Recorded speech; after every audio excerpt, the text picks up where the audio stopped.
아멘. 마태복음 19장에서 말씀하신 천국이 이런 사람의 것이니라, 이 말씀이 오늘 우리에게 응하기를 바랍니다. 하나님께서 짝지어 주신 한 남자 한 여자가 하나님의 축복을 받아서 생육 번성하게 하기 위해서 자식을 낳아서 그 어린아이들을 메시아께 데려와서 하나님의 축복을 받게 하기를 원했던 이런 사람들의 것이 천국이라고 말씀하신 주님의 뜻을 잘 분별해서 하나님의 뜻을 거스리고 어그러진 길로 가는 많은 사람들도 다 주님의 말씀 앞에 돌아서서 천국의 자녀들을 낳는 천국의 부모가 되고 천국의 권속들로 세운 주님의 메시아의 왕국에 대해서 이상이 다 밝아지는 것을 오늘 말씀을 통해서 하나님의 성령께서 운행하셔서 축복해 주시기를 주의 이름으로 기도합니다. 아멘. 지난 시간에 19장 첫 단락 12절까지 말씀을 마무리를 다 못하고 13페이지 들어갈 차례였었죠. 지난번에 해드렸던 차례 중에 가장 중요한 의미는 뭐냐면, 하나님의 말씀을 읽을 때는 반드시 문맥의 흐름을 따라서 성경을 어떤 때는 영적 적용을 해야 되고 어떤 때는 문자대로 해석을 반드시 해야 될 필요가 있다. 양면 적용을 하는 것, 균형 잡힌 신앙인이 되는 것이 참으로 중요하다. 영적 해가면서 치우쳐버리면은 영지주의자가 될 수 있는 것이고, 문자대로 흘러가면서 치우치면 율법주의자가 될 수 있는 것이죠. 주님이 오셔서 가르치신 말씀은 율법주의자가 되라는 것도 아니고 영지주의자가 되라는 것도 아니에요. 가장 합당한 사람이 되는 거예요. 천국에 합당한 사람, 천국은 이런 사람의 것이다. 쉽게 표현하자면 합당하게 성경을 이해할 수 있는 사람의 것이 되는 거예요. 그게 천국이에요. 이런 기본 이치를 잘 이해를 하시고, 인용한 호세아서 2장 2절부터 읽어나가겠습니다. 너희 어머니와 논쟁하라. 그는 내 아내가 아니요 나는 그의 남편이니라. 그가 그의 얼굴에서 음란을 제하게 하고 그 유방 사이에서 음행을 제하게 하라. 여기 음란, 음행 이 두 단어를 신약의 예수님이 인용하실 때는 내가 너희에게 말하노니 누구든지 음행한 이유 외에 아내를 버리고 다른 데 장가드는 자는 간음함이며, 이렇게 단어를 이렇게 변형해서 인용을 하셨어요. 이게 호세아 2장 2절에서 인용하는 말이에요. 그 근거는 창세기 1장 26절로 28절에 기인되는 거다. 하나님이 하나님 자신의 형상과 모양으로 사람을 만들되 남자와 여자로 지으시고 그들에게 복을 주시며 가라사대 생육하고 번성하라, 땅에 충만하라, 땅의 모든 생물을 다스려라 하셨다는 거예요. 그것이 천국 혼인에 대한 최초의 하나님의 명령인 거예요. 그러니까 그 다음에 나오는 어떤 이혼을 해도 된다 이런 얘기가 나오면 그것이 원래의 목적은 아닌 거예요. 그러니까 모세율법은 창세기 1장에 하나님의 뜻을 바꿀 수는 없는 거죠. 왜 모세는 그런데 이혼해도 된다는 그런 율법을 줬는가? 노호의 완악함 때문에 그랬다. 그때 당시는 셈족들은 자식을 낳아도 남아 선호 사상이 있었고 남편을 위주로 해서 가정이 이끌어 나갔단 말이에요. 계수를 할 때도 20세 이상 50세까지 남자들만 계수를 하지 여자는 계수에 들어가지도 않았어요. 그만큼 말하자면 남존여비 사상, 현대어로 말하자면 이게 강력하던 시대예요. 그러니까 아내를 취했는데 처음에는 몇 년은 사랑하죠. 그런데 몇 년 지나면은 뭐가 오죠? 권태기라는 것이 와요. 권태기. 이게 인터넷 방송으로 이런 얘기 여기는 좀 그렇지만 만삭이 되고 그러면은 남편은 좀 다급한 사람은 못 견뎌나가지고 그럴 수도 있죠. 이제 그것은 생리적인 현상인 거예요. 그런데 여자는 하나의 중성물로 그 어떤 가문에 시집을 가면은 그 가문의 재산 정도로만 이렇게 생각하던 시대였었단 말이에요. 그러다 보니까 권태기가 오면은 트집을 잡아가지고 미워하는 거야. 예. 그런데 원래 이제 셈족들은 그 문화상 시부모님과 불화를 자꾸 하는 경우, 그 다음에 시댁 가정, 오누이, 그 시누이들이나 시동생들이나 이런 가족과 불화 관계를 자꾸 일으켜. 그것은 그 가문에 먹칠을 했다고 보는 거예요. 그 여자가 들어와가지고 또 자식을 못 낳아. 딸은 많이 낳는데 아들을 못 낳아. 그러면은 그거는 왜냐하면은 남자로 해서 계통을 이어갔기 때문에 그러면은 시어머니가 이제는 할 수 없다. 거기서 다른 여자를 데려와도 말을 못했던 거예요. 이제 이런 이유를 가지고 그 며느리나 아내를 내치는 것이 관례했었어요. 그래서 우리나라도 셈족이기 때문에 뭐 그 후대지만 칠거지약이니 뭐 이런 거 만들어내가지고 이렇게 내치고 그랬죠. 그런 것이 하나님일 때는 완악한 짓이다 이거예요. 완악한 사람들이 하는 짓이다 이거예요. 그러면 여자를 보호해야 되잖아요. 사람을 데려다 놓고서 죽어라고 헌신하고 그 가정을 위해서 헌신하고 있는데 남편이 미워해서 그러면은 그냥 놔두고 그렇게 고통받게 하느니 차라리 이혼 증서를 써주고 그럴 바에는 내보내라. 그럼 좋은 사람 만나서 친정아버지가 또 좋은 혼처 구해서 결혼을 시켜주면 그것이 오히려 낫지 않냐. 그런 뜻으로 모세를 통해서는 이스라엘 백성들이 완악했기 때문에 그런 추가된 율법을 준 것이지 본래는 하나님의 뜻은 그게 아니라는 거예요. 한 남자와 한 여자를 하나님이 창조하셔가지고 혼인을 하나님이 짝을 지어주시고 나서 생육하고 번성하라라고 하는 축복을 주신 거예요. 그러니까 원래 하나님의 뜻대로 해야지 모세의 율법을 그건 중간에 들어온 거니까 그걸 가지고 유대인들이 지금까지 이혼을 함부로 했는데 예수님이 오셔서는 그건 안 된다 이제 이랬단 말이에요. 이것 때문에 오늘날 기독교 교회도 혼동이 오는 거예요. 지금 말씀하시고자 하는 의미에 대해서 이해를 못하니까 이혼하고 재혼해도 되고 또 뭐 마음에 안 들으면 또 이혼하고 또 재혼해도 되고 그러기로 말하면 이혼하는 가정 하나나 있어요. 한 가정도 없죠. 나도 이혼 우리 자매 여기 있는데 나도 이혼하고 싶어서 100번도 더 했어 사실은. 그런데 입 밖에는 못 냈지. 그런데 이제 툭 하면 이제 여자는 약하니까 그럴 바면 이혼해.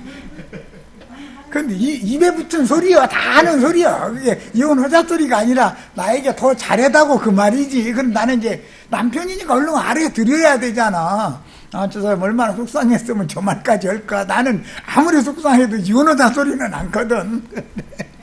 여자는 이제 가볍게 해버리거든. 그 말은 진짜 이혼하자고 알아듣고 법원에 가서 서류 갖다 나에 찍었으니까 너도 찍어 이러라는 말은 아닐 거 아니냔 말이야. 다 알아듣을 수 있는 얘기지. 그러면 내가 뭘 저 정도까지 상심을 하도록 그 정도로 내가 잘못을 한 것이 있는가 싶어서 생각도 해보고 이렇게 해서 다시 또 화합을 하고 이래야 하는 것이지. 인간의 생각대로 화난다 해가지고 그때마다 이혼하면 가정이 성에 남을 가정이 어디가 있어. 오늘날 기독교 교회가 하나님의 말씀의 본래 하나님의 그 뜻을 너무 오해하고 있는 거예요. 왜? 육이 너무 강력하게 역사하니까 그게 하나님 보실 때는 완악함이다 이거예요. 너희 완악함 때문에 그런다 그랬는데 그러면 이제는 그 천국에서는 교회에서는 그게 안 통한다 이거예요. 세상 사람들이 하는 일이지 유대 종교인들이 하는 짓이지 그 말이에요. 자, 이제 쉽게 이해를 하라고 말씀을 드린 거예요. 예수님은 창세기 1장, 창세기 2장 이야기로 본래의 말씀이 어떠냐. 한 남자와 한 여자를 창조고 지으셔가지고 그들을 짝지어 주시고 나서 생육하고 번성하라 했고 그 자녀들을 축복한다 이거예요. 이제 또 그게 이제 오늘 말씀에 보면은 창세기 마태복음 19장에서 이혼 이야기를 설명을 하시다가 13절, 15절 사이에 보면 어린아이를 데리고 온 부모가 있어. 그런데 제자들은 그걸 말려. 그런데 예수님은 어린아이들 데리고 온 그 부모를 받아줘라. 그러면서 천국이 이런 자의 것이다. 자, 그게 뭐죠? 창세기 1장에서 한 남자와 한 여자를 하나님이 짝을 맺어주시고 나서 생육하고 번성하라 한 결과는 지금 어린아이 난 거죠. 한 가정이 지금 나가지고 예수님 보고 데려와서 축복해 주십시오. 하나님의 축복을 메시아에게 받으려고 지금 데리고 온 거잖아요. 그러니까 야, 이제 그 말씀을 읽어 나갑니다. 13절에서 15절. 그때라는 것은 이혼에 관한 말씀을 주신 때, 그때지요. 그게 문구가 지금 연결되는 내용을 이해하겠지, 흐름을. 성경을 볼 때는 항상 앞뒤 문맥의 흐름을 봐서 해석해야 된다. 말하고자 하는 의도가 있다 이거요. 그때 사람들이 예수께서 안수하고 축복해 주심을 바라고 어린 아이들을 데리고 오매. 그러니까 천국은 이런 자들의 것이다. 그러면 이 사람들의 것이다 그 말이지요. 지금 하나님이 한 남자와 한 여자를 창조하시고 지으시고 나서 축복하셔서 혼인을 하게 하시고 나서 생육 번성하게 하신 결과가 지금 여기 나온 거죠. 창세기 1장 26절에서 28절 사이에 있는 말씀을 지금 예수님이 염두에 두고 하는 말이에요. 바라고 예수께서 안수하고 축복해 주시기를, 기도해 주시기를 바라고 어린아이들을 데리고 오매 제자들이 꾸짖건을 예수께서 이르시되 어린아이들을 용납하고 내게 오는 것을 금하지 말라. 어린아이들이 깐나내기가 그냥 쥐가 어른 척 오는 건 아니죠. 부모가 데리고 와야 되는 거지 지금 당연히. 네. 그 다음에 천국이 이런 사람의 것이니라 그랬는데 여기는 어린아이를 말하는 게 아니고 어린아이를 데리고 예수님께 기도해달라고 축복해달라고 데리고 온 사람들이 것이다 이거예요. 그러니까 하나님이 지금 창세기 1장 26절에서 28절 사이에 한 남자와 한 여자를 지으시고 그들에게 하나님의 형상과 모양으로 만드실 목적으로 지었죠. 그리고 나서 그들에게 축복을 하셨는데 무슨 축복? 생육하고 번성해라. 그리고 땅을 정복하라. 온 땅의 모든 생물을 다스리라 하는 축복을 주신 거예요. 야, 그러니까 그 축복이 이루어지려면 어린아이를 하나님이 나에게 이런 아내, 이런 남편 만나게 해주셨습니다. 그런데 이런 태의 열매를 이렇게 맺었습니다. 그러면 그 아이도 축복을 받아야 되잖아요. 생육 번성한 축복을 받아야 되는 거니까. 예. 그래서 천국의 이런 사람의 것이니라 하시고 그들에게라고 하는 것은 아이에게만 안수를 한 게 아니고 사실은 여기서는 그들에게라는 것은 아이들의 부모를 축복한 걸 말하는 거예요. 그런데 이런 성경을 오해해서 로마교가 유아세례라는 걸 만들어냈어요. 여기는 지금 어린아이를 축복한 얘기가 아니에요. 물론 어린아이를 당연히 축복하지요. 어린아이를 낳아서 예수님께 데리고 와서 기도해달라고 안수해달라고 데리고 온 그 사람들을 축복하는 거예요. 자, 이거는 무엇을 상징하느냐. 예수님이 제자들을 땅 끝까지 복음을 전하는 전도자로 내보내서 사람들을 얻으면 사람들을 주님께로 데려와서 이들을 축복해 주세요 하면 데리고 온 사람과 축복받은 사람들이 천국이 그들의 것이죠. 그 말이단 말이야. 성경을 해석할 때는 지금 나처럼 이렇게 영감을 따라서 성경이 말하고자 하는 본래의 뜻을 찾아서 해석을 해야지 이걸 가지고서는 무슨 유아세례를 해냐 않느냐 뭐 천국에 들어가려면 다 어린아이처럼 돼야 된다 해가지고 지금 여기 오는 어린아이들이 천국은 어린아이들이 것이다 그러면 어른은 천국에 못 들어가? 그 말이 되는 소리냐 이거요. 그냥 성경을 이해를 할 때 너무 사람의 생각이 너무 많이 들어간다. 성경을 읽을 때 말하고자 하는 의도가 뭐냐, 어린아이들을 용납하라고 한 것은 어린아이들을 데리고 온 부모님들이 예수님 곁에 오는 것을 예수님께 와서 이 아이들을 축복해달라고. 사실은 아이들이 혼자 온 게 아니잖아요. 아이들을 축복해달라고 부모가 데리고 온 거지. 그게 뭐 창세기 1장 26절에서 28절에 우리가 우리의 형상과 우리의 모양대로 사람을 만들고 그들로 모든 생물을 다스리게 하자 하시고 남자와 여자를 창조하시고 그들에게 생육하고 번성하라 하시. 그 말씀이죠. 그 말씀을 이렇게 지금 적용한다 이런 말이에요. 예수님은. 예. 말하고자 하는 의도를 충분히 아셨죠? 자, 그러면 자료 말씀의 13페이지를 읽습니다. 이번에는 호세아서 2장 2절에서부터 읽어나갑니다. 너의 어머니와 너의 어머니라는 것은 이스라엘 나라 전체를 여기서는 말하는 거예요. 믿는 이들의 어머니는 교회죠. 상징이 되죠. 논쟁하고 논쟁하라. 그는 누구예요? 이스라엘 나라를 말하는 거예요. 이스라엘 백성들 전체예요. 이것은 여기에서는 이제 영적 의미를 알 필요가 있는데 구약 성경은 모두 왕이나 제사장이나 선지자의 아내는 그것은 이스라엘 백성들과 하나님의 관계다 이거예요. 상징이다. 그래서 왕과 제사장과 선지자에게는 기름을 부었던 거예요. 그래서 기름 붓는 것이 안수하는 거지 위임. 예, 그래서 그런 거예요. 그런 것을 연계시켜서 잘 이해를 하셔야 돼요. 그는 내 아내가 아니요. 이 말은 여호와의 아내라는 것은 사실은 이스라엘 나라를 말하는 것이다 이런 말이에요. 여기서는 실제로는 그런데 호세아의 아내죠. 호세아 선지자는 고멜이라는 여자를 말하는 거잖아요. 지금 그건 표상이지. 나는 그의 남편이 아니라 그가 그 얼굴에서 음란을 제하게 하고, 여기 음란이라고 하는 용어는 나푸프라라는 이 용어는 혼인관계를 파기한 여자라는 뜻에서 나오는 용어예요. 자, 지난번에 내가 그랬죠?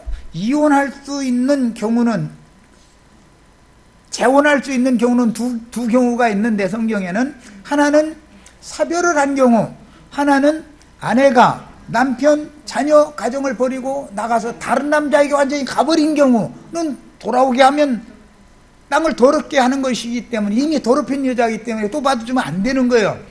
그런 경우는 재혼이 가능한 거예요. 그런 경우는 사별한 여자와 재혼할 수 있는 거죠. 그런 경우는 그런 거예요. 이게 성경대로 우리는 신앙생활을 해야 된다. 누가 별 얘기를 해도 다 소용없는 소리야. 성경이 뭐라고 하느냐가 제일 중요해. 하든지 성경이 뭐라고 하느냐예요. 그 다음에 그 유방 사이에서 음행을 제하게 하라. 여기는 유방 사이에서 음행을이라고 번역을 했는데, 이것은 자나라고 그래서 이것은 불성실하다, 간통한다 그런 뜻이에요. 유부녀와 유부남의 그 불륜 행위는 간통이죠. 그건 용납이 안 되는 일이단 말이에요. 그건 율법에 가서는 죽이라고 돼 있어. 과부를 어떤 남자가 이렇게 취한 거는 죄가 아니에요, 율법에서는. 그러나 유부녀를 어떤 남자가 취했다 그러면 그건 다 죽이는 거예요. 그냥 기혼 중인 여자가 아니고 약혼 관계의 처녀야. 약혼 관계의 처녀인데 또 다른 어떤 청년과 이제 또 원래 사랑하던 남자가 있으니까, 그 남자를 사랑하는데 저희 아버지는 다른 남자와 약혼을 시켰다. 그런 경우에 가서 간통을 하면은 그건 죽이는 거예요. 아버지 명령에 따라야 되는 거예요. 이건 하늘 아버지의 명령이 절대 우선권이다. 이게 믿는 이들이 우선권이 있는 게 아니다. 그걸 보여준다 그런 말이야. 이해하셨죠? 이 음행, 이혼, 재혼 이 문제를 오늘날 기독교계가 너무 무지해. 보면 구분이 없어. 분별을 못해. 뭐가 뭔 소린지를.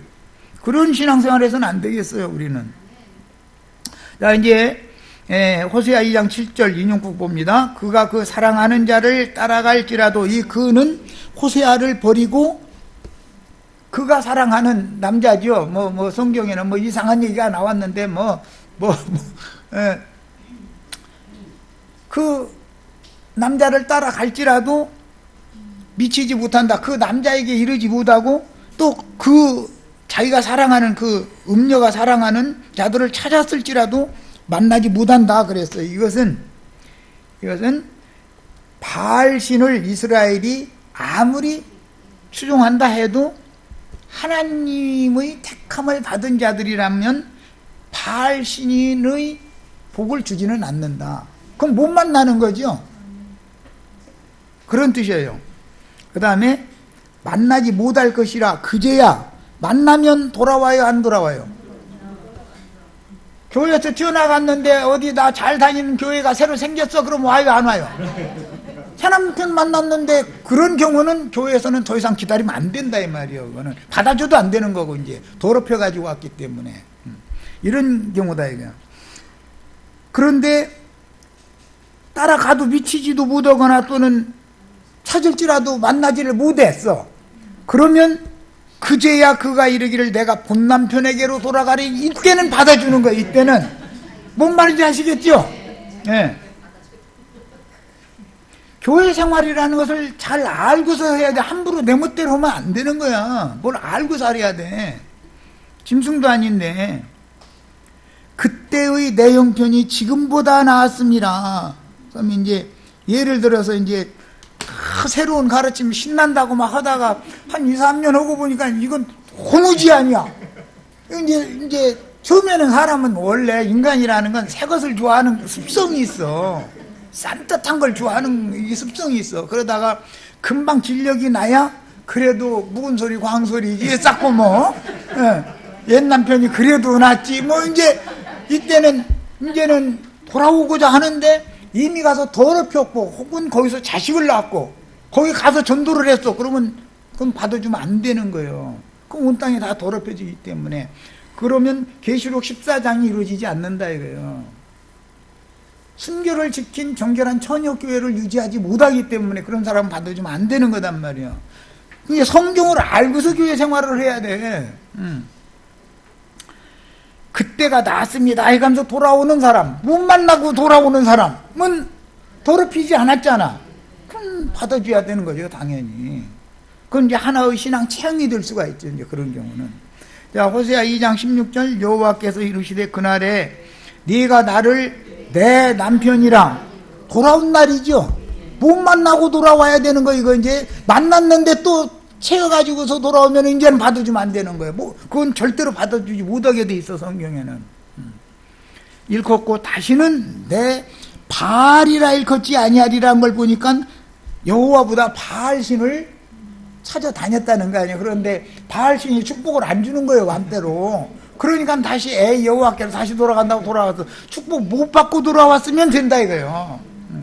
그런데 가서 바알의 축복을 실컷 받고 바알한테 은혜 받았다고 할렐루야하고 나자빠지고 별짓다 하다가 오면 받아주면 안 되는 거다 이거예요. 그것은 온 땅이 다 더럽혀지는 것이니까 안 되는 거예요. 성경이 정한 원리를 아셔야 돼. 자, 이런 경우는 영적 적용이 아니면 해석이 불가능하지요. 호세아 선지자가 한 이런 경우, 지금 예언한 이 경우. 자, 이제 율법 신명기 22장 22절로 24절 읽어나갑니다. 어떤 남자가 유부녀와 동침한 것이 드러나거든 과부와 동침을 한 경우는 율법에는 데려다가 후처로 삼으면 되는 거죠. 과부의 경우는 상관없어요. 그런데 유부녀는 안 되는 거예요. 유부녀와 동침한 것이 드러나거든 그 동침한 남자와 그 여자를 둘 다 죽여. 그러니까 이혼증서 써주고 내보내는 게 아니죠. 죽이는 거예요. 유부남이 이런 경우는 간통이기 때문에 그건 절대 성경은 간통을 용납하지 않는다는 말이단 말이야. 이스라엘 중에서 악을 제할지니라. 처녀인 여자가 남자와 약혼한 후에 어떤 남자가 그를 성읍 중에서 만나 동침하면 너희는 그들을 둘 다 성읍 문으로 끌어내고 그들을 돌로 쳐 죽여라. 성읍 중에서 여자가 당했어. 그 경우는 둘 다 죽이는 거야. 그런데 빈 들에서 당했어. 그러면 구해줄 사람이 없어. 소리를 질러도 도와줄 사람이 없어서 힘이 약해서 당한 거는 그건 용서해줘라. 그리고 약혼한 남자가 그런 거에 대해서 따지지 말고 그냥 데려다 아내를 삼아야 되는 거예요. 또 그런 경우는. 그러니까 이제 하나님이 얼마나 공평하게 하시는지 봐. 성읍 중에서 했다는 화가 냈다는 말이죠. 강간당한 게 아니잖아. 성읍 중에서 그랬으면 소리 지르면 와서 구해줄 사람이 있었을 거 아니냐. 그런단 말이야. 얼마만큼 합리적으로 합당하게 매사를 처리를 하시는지를 보란 말이야. 자, 그 남자는 그 이웃의 아내를 욕보였습니다. 내 이웃을 내 몸과 같이 사랑하라 하는 말씀을 이제 그 부자 청년 이야기로 넘어가면 이 말씀과 관련시켜서 말씀하시는 거예요. 자, 이제는 빨리 맞춰야 되기 때문에 저 뒤편에 가서 16페이지 봅니다. 고린도전서 7장 8절로 17절. 여기에서는 영적 적용을 하는 문맥이 아니기 때문에 이걸 내가 일부러 지적하는 거예요. 성경을 무조건 아무데나 다 영적. 호세아서는 영적 적용했죠. 신명기 22장은 문자대로의 적용이잖아요. 문맥 흐름이 그렇잖아요. 문맥을 따라서 해석하는 거다. 성경이라는 건 멋대로 한쪽에 치우치면 안 된다 이 말이에요. 고린도전서 7장 8절로 17절. 내가 결혼하지 아니한 자들과 과부들에게 이르노니 나와 같이 그냥 지내는 것이 좋으니라. 이것은 영적 적용이 아니지요. 지금 문맥의 흐름을 보면 알 수 있잖아요. 만일 절제할 수 없거든. 얼마나 바울 사도는 장가도 안 간 사람이 얼마나 합리적으로 합당하게 잘하는지 아주 너무 놀라워. 아주 절제할 수 없거든 결혼해라. 정욕이 불타는 것보다 결혼하는 것이 낫다. 그렇죠? 하나님은 육신적인 범죄만을 보는 게 아니라 마음의 죄를 짓는 것을 보기 때문에 그런 거예요. 마음에 여자를 보고 음욕을 부으면 간음한 걸로 보잖아요. 이게 어떤 행동을 일으킨 것만을 꼭 보는 게 아니단 말이에요. 그래서 그래요. 자, 10절. 결혼한 자들에게 내가 명하노니, 여기는 이제 줄쳐놓습니다. 명하는 자는 내가 아니요 주시라. 이것은 이 명령은 주님의 명령이에요. 이제 사람이 주님의 명령을 멋대로 바꿀 수 있어요, 없어요? 세상이 다 그런데 그게 말이 돼야 안 돼요? 성경에 그러면 세상이 그럴지라도 성경은 이렇다. 이렇게 해야 맞는 거죠.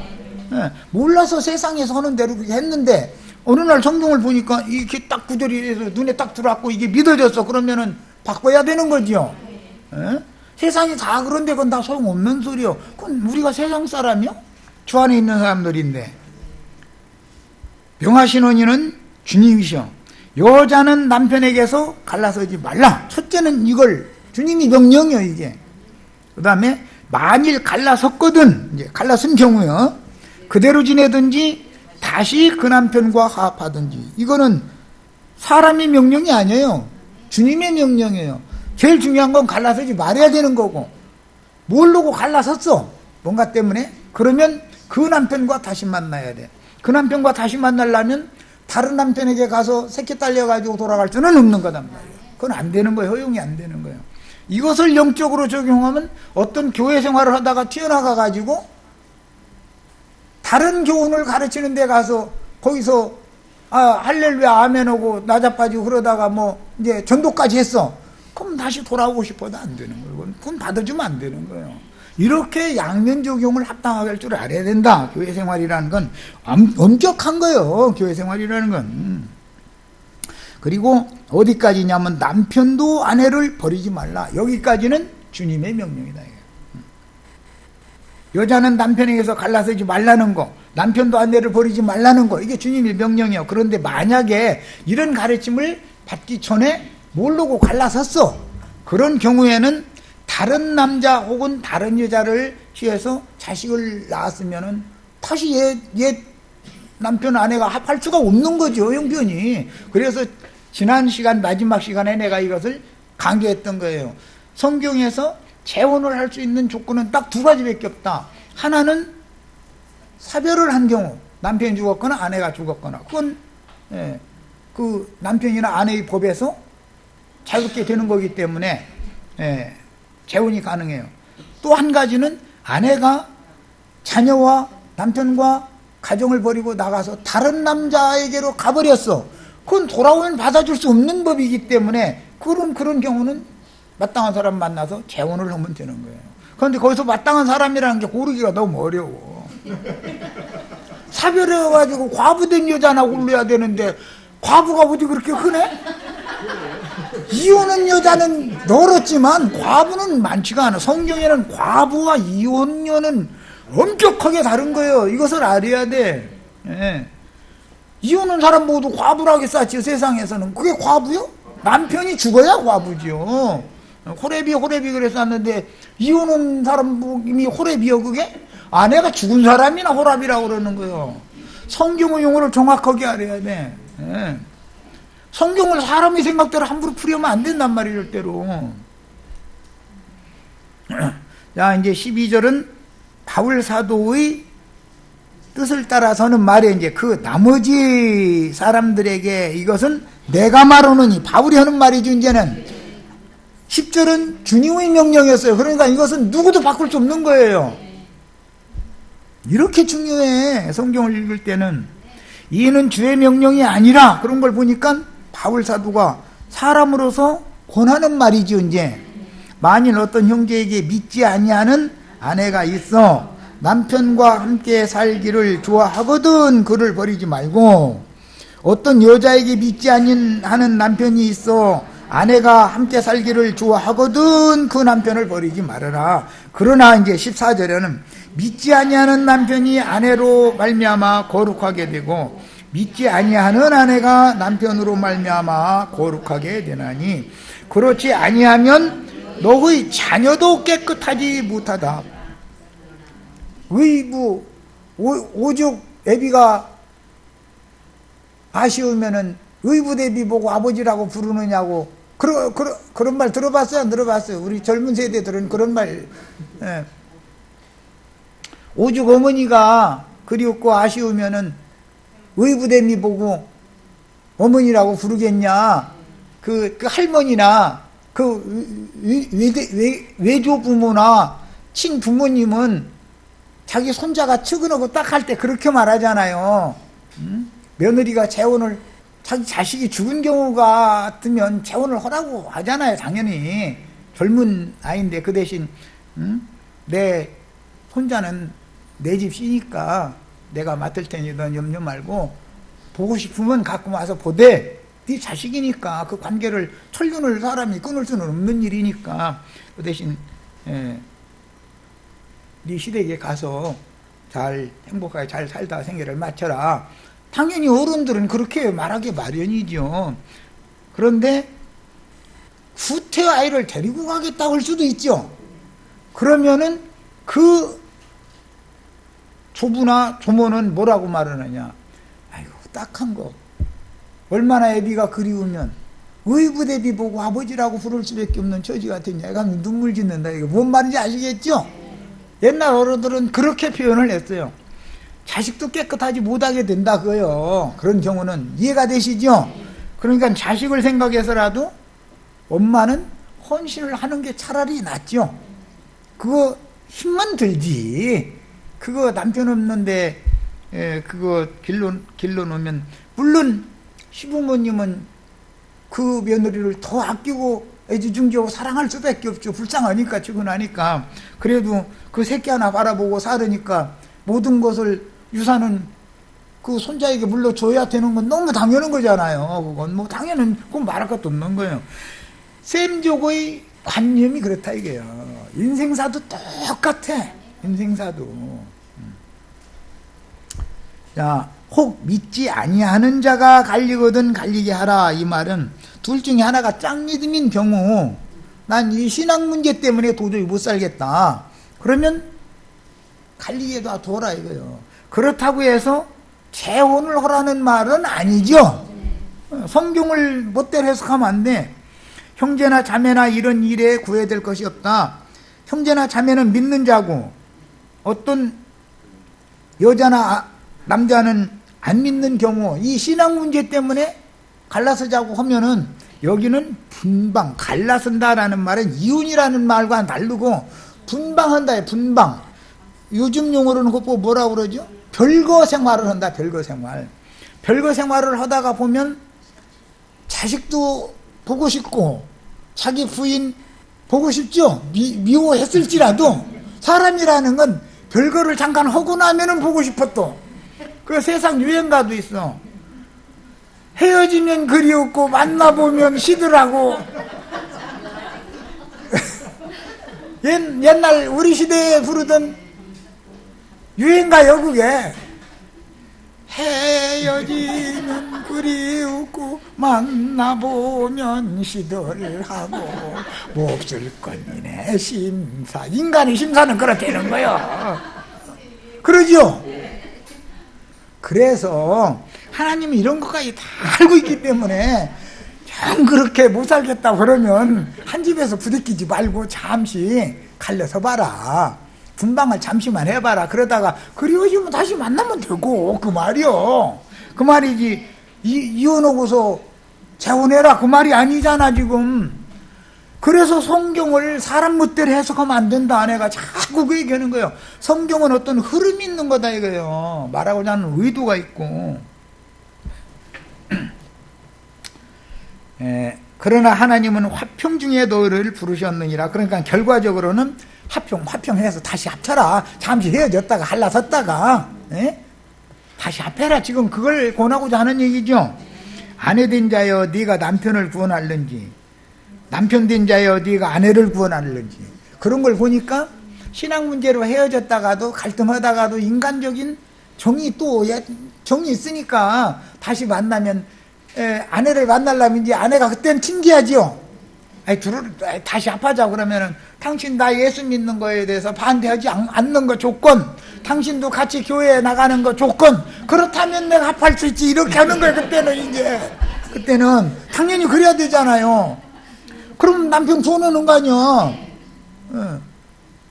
아내 이제 남편은 믿는데 아내의 경우 같으면 나는 우리가 헤어진 게 우리가 뭐 사랑이 없어서 정이 없어서 헤어진 건 사실 아니지 않냐. 이 신앙 내가 믿는 그 예수 믿는 것 때문에 당신이 그렇게 싫어해서 헐떡이 우리 분방했는데 당신 다시 합하려면 조건이 있다. 나 예수 믿는 거에 대해서 사치하지 말아라. 그리고 또 내가 나가는 교회 너도 같이 나가서 같이 신앙생활 하다 보면은 영도 육도 완전히 하나가 될 수 있다. 그렇게 해서 합하라는 것이 지금 여기 목적이죠. 바울사도 얼마나 합당한 사람인 줄 잘 생각해봐. 오직 주께서 각 사람에게 나눠주신 대로 하나님이 각 사람을 부르신 그대로 행하라. 내가 모든 교회에서 이같이 명하노라. 여기서는 바울사도가 명한 명령이에요. 앞에는 10절은 주님의 명령이에요. 그러니까 그것은 뭐 1.1핵이라도 손댈 수 없는 문제예요. 그건. 자, 이제 고린도전서 7장 32절로 40절입니다.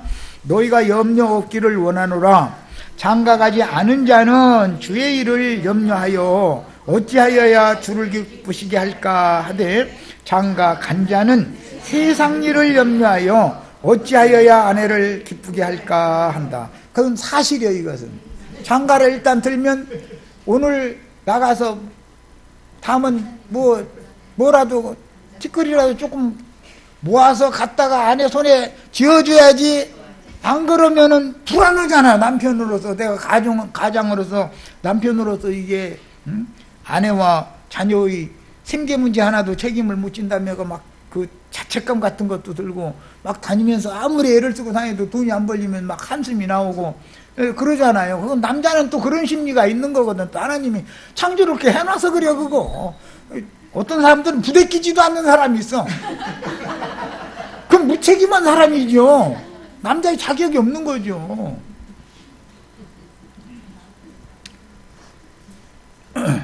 그러고서는 그게 무책임한 사람은 저 아내 친정으로 쫓아보내가지고 왜 한탕만 하면 되니까 아플 거니까 걱정 말고 돈 꼬으라고 또 이 집에 싸면, 내가 늘 얘기하지만 그런 사람하고는 살지 마.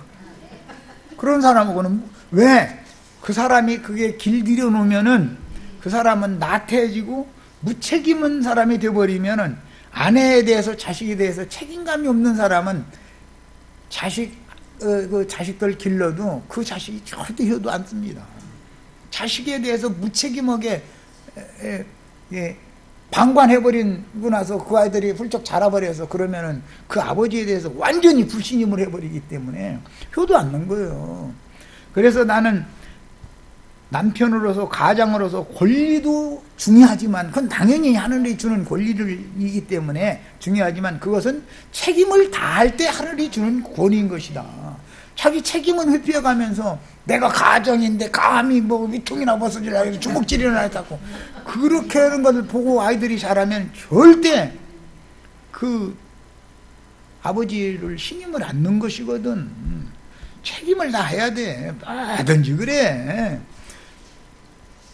이제 이런 얘기하면 율법적으로 가르친다고 하는데 무책임해도 된다고 가르치는 것이 육적이고 율법적인 거야. 사람은 사람으로서의 책임을 다 해야 되는 거예요. 그렇잖아요. 아버지는 아버지의 책임이 있고 어머니는 어머니의 책임이 있어요. 가장은 가장의 책임이 있고 가모는 가모의 책임이 있는 것인데 자기 책임은 다하지 않고 주장만 하려고 하면 그게 말이 되는 소리요 그게? 사람은 합당해야 돼. 중요한 것은 사람이 성경의 구원이라는 건 합당한 사람 되는 것을 말하는 것이 어느 쪽으로 치우치는 사람 되는 걸 그 신령하다고 하는 것이 아니다는 거예요 절대로. 자 이제 시집가지 않은 자와 처녀는 주의 일을 염려하여 몸과 영을 거룩하게 하려 하되 시집간 자는 세상 일을 염려하여 오늘 저녁에 남편이 오면 무엇을 해줘서 기분을 좀 풀어줄까 뭐 시장에 가서 무엇을 살까 뭐 반찬은 뭐를 해볼까 늘 생각이 그것이 먼저죠. 그럼 또 오늘 들을 때 얼굴을 준낯으로 들을지 좀 피곤하다 해가지고서 찡그리고 들을지 이런 것도 불안하고 그러면 못 살아. 그런 때는 그때 탁 얘기해.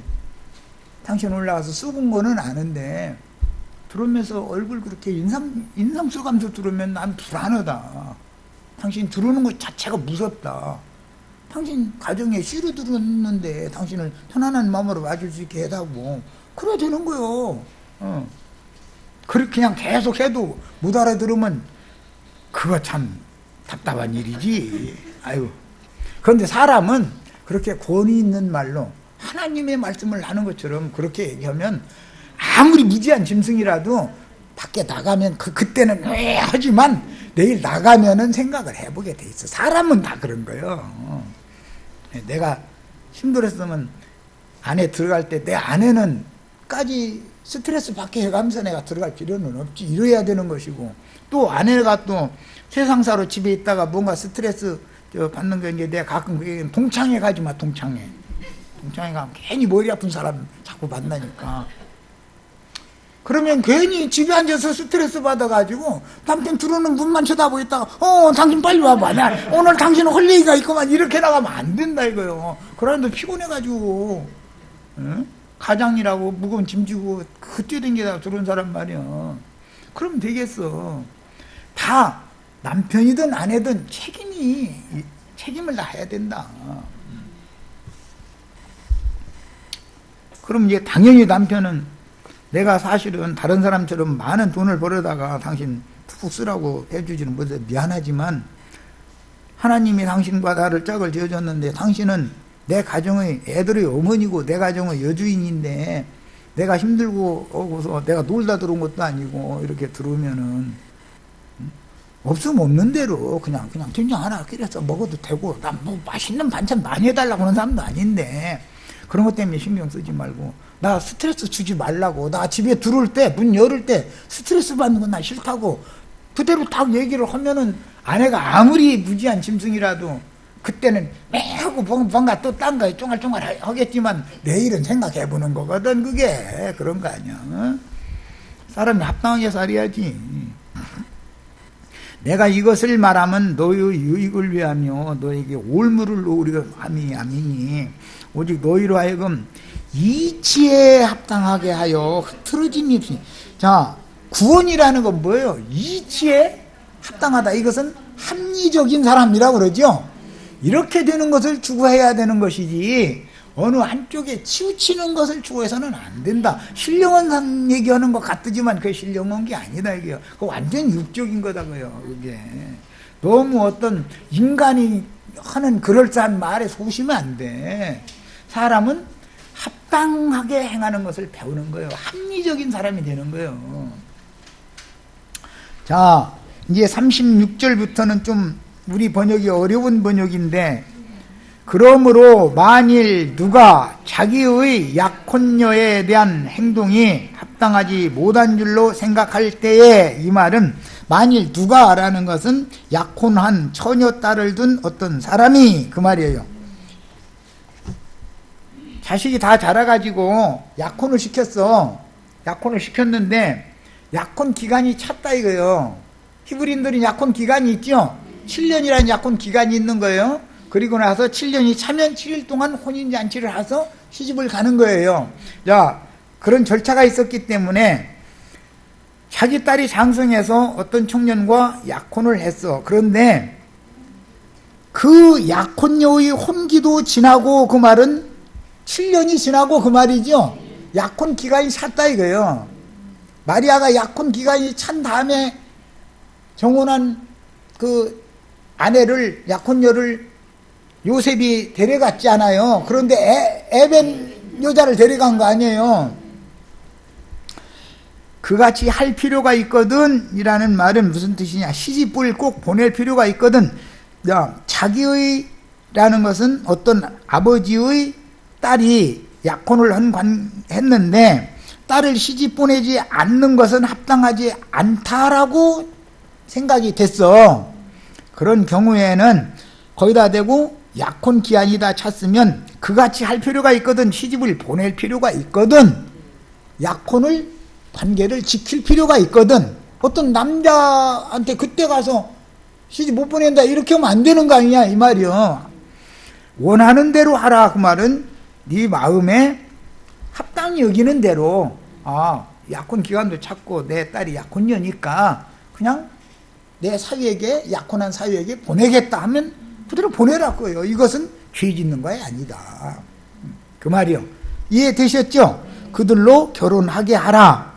이제 뭔 말인지 아셨죠? 그런데 우리 번역만 이게 읽으면은 좀 내가 해석해주는 이게 안 들으면 도대체 너무 애매모호하게 번역을 해놔가지고 내가 이걸 직역을 그래서 해드린 거예요.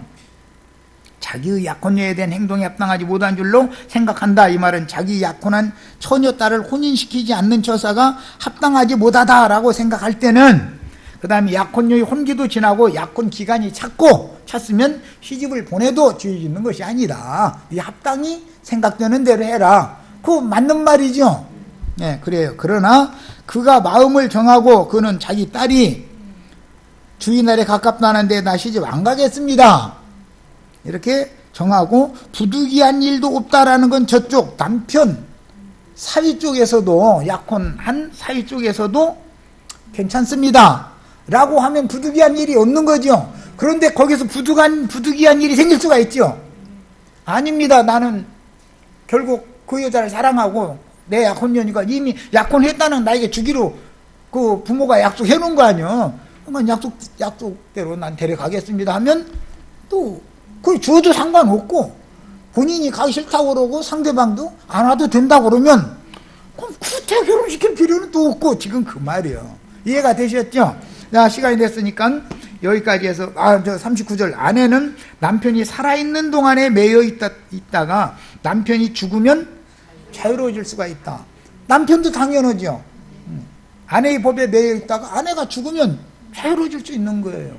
뿐만 아니라 한 가지 변수가 생기는 것은, 아내가 바람이 났어. 세상 말로 바람나서 남편과 자식들과 가정을 버리고 다른 남자를 만나서 아주 가버렸어. 그런 경우는 다시 받아줄 수 없는 거지. 온다고 해도 그때는 재혼이 가능한 거예요. 그때 두 경우 외에는 절대 재혼이 없는 거예요.